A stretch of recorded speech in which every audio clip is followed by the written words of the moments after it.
Hello, this is the Tradesight U.S. Stocks and Futures Market Preview for Tuesday, February 7th, 2017. Boy, only 2 years off.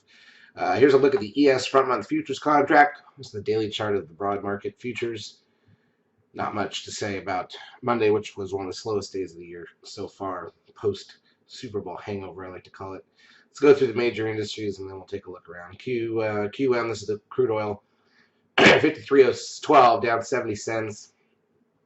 Gold gained 1660, new high for gold for the last several months. S&P cash index down 4. Now remember, this is now 12 candles up towards a new seeker sell signal. The last one stalled us out. We haven't really, this is unusual to get another signal this soon, and we really aren't that much higher, maybe 20 points higher on the ES than where we got the other one. But nevertheless, it will be a second signal, depending on where we close tomorrow, potentially. Let's take a look at the X100. That was up 6. Very, very flat session. SOX up 3. Biotech's up 2. That's a nothing move there. VIX up 40 cents. Still holding from that 13 buy signal. Trend 1.29 gives us a 10-day of 1.14. NASDAQ volume was only 1.5 billion shares, lighter than almost all of last week, or all of last week. Advanced decline ratio was negative 764 on the NASDAQ. Negative 694 on the New York. Google gains $1.49.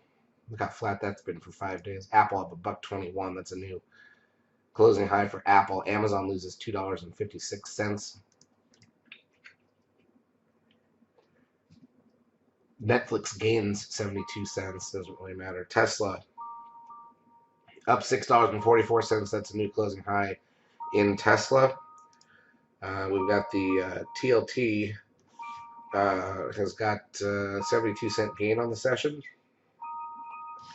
and that's pretty much a blip there. Dow Jones Industrial Average down 19 points, not a big deal. But remember, we still have the 13 sell signal in place there, or Goldman Sachs that were short down 97 cents on the session. By the way, Goldman, that would have been a 13 sell signal today, except for it's not above the 8th candle. Let's take a look at the intraday action. Look at that. Inside of Friday's play, I mean, just dead flat in the afternoon. The morning swings were choppy at best.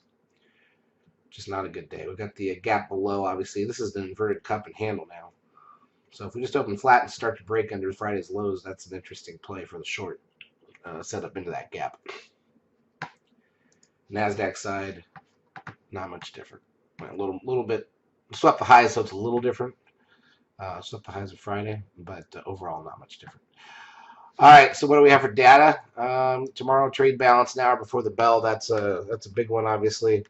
JOLTS job openings at 10 a.m. and then consumer credit at 3 p.m. That's it. So maybe we'll get a gap and some action off of that trade balance number. Other than that, I think everybody's still waiting to see what's going on in the world. Charts, as usual, brought to you by eSignal. If you've not yet taken the trial of our services, feel free to do so. We will help you out for a couple weeks. Have a great trading Tuesday.